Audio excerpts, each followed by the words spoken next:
అందరికీ నమస్కారం. భక్తి శ్రవణం టీవీకి స్వాగతం.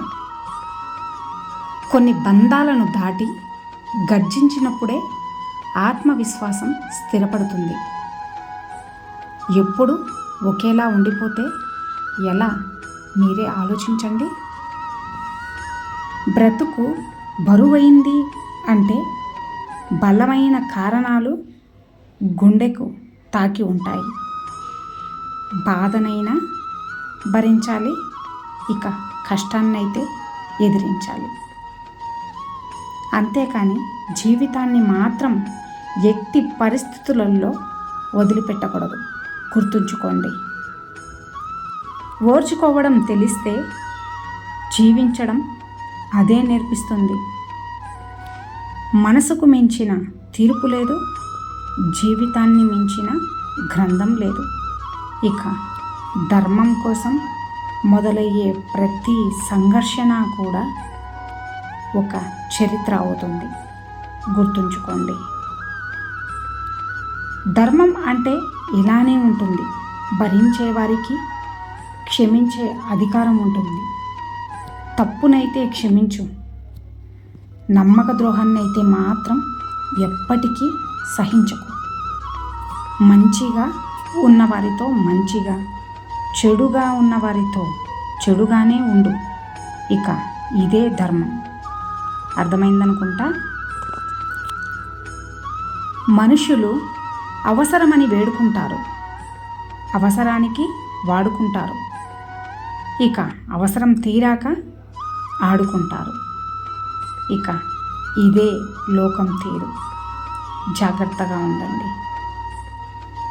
ఒక్కొక్క మనిషికి ఆ నారాయణుడు మనిషి ఎంత మంచివాడైనా లేదా ఎంత గొప్పవాడైనా, ఉన్నత వ్యక్తిత్వం ఉన్నవాడైనా ఇక వారికి కష్టాలు ఎందుకు పెడుతూ ఉంటాడు అంటే వారేదో పూర్వజన్మలో పాపం చేశారు అని కాదు.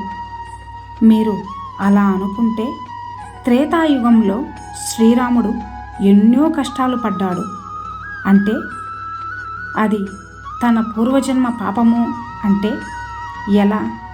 శ్రీరాముడికి వనవాసం వచ్చి ఎన్నో కష్టాలు పడ్డాడు అంటే అది పూర్వజన్మ కర్మ కాదు, అది కైకేయి కోరిక.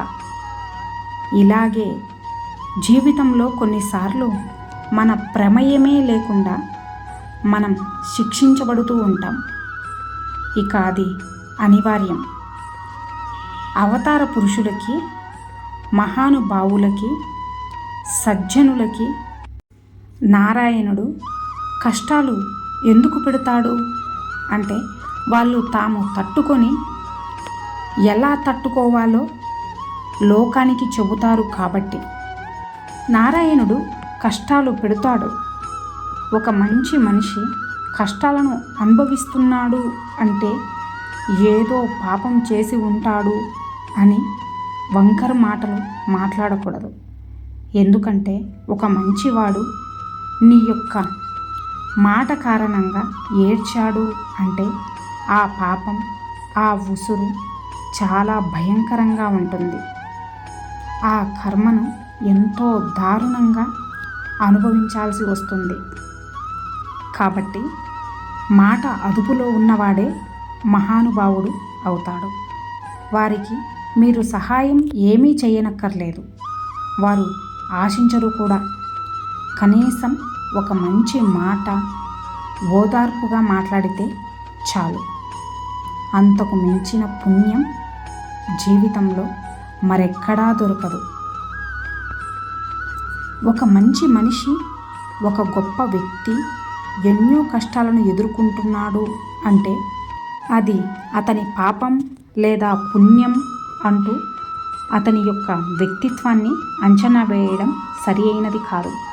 ఒక పెద్ద మనిషిని మనం అంచనా వేయాలి అంటే ఒక్కటే మార్గం.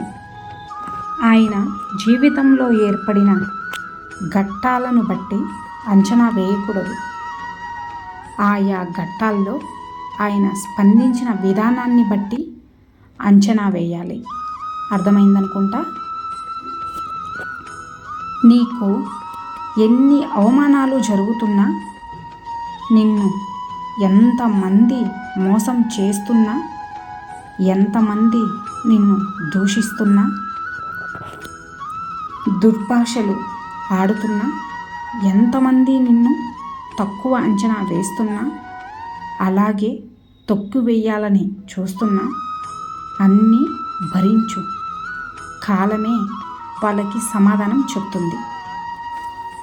ఇక వాళ్ళ జీవితం ఎంత భయంకరంగా ఉంటుందో నీ కళ్ళతో నువ్వే చూస్తావు. అప్పుడు నీకు అర్థమవుతుంది కాలానికి ఎంత అద్భుతమైన శక్తి ఉందో అని. ఓపికతో ఉండండి. మీరు అనుకున్న లక్ష్యం వైపు ధైర్యంగా అడుగు వేస్తూ ఉండండి.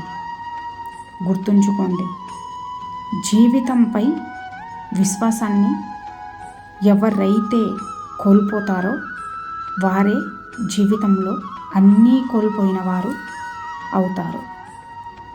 ఇక ధైర్యాన్ని ఎవరైతే కోల్పోతారో వారే దారిద్ర్యాన్ని వెంటబెట్టుకొని తిరుగుతూ ఉండేవారు.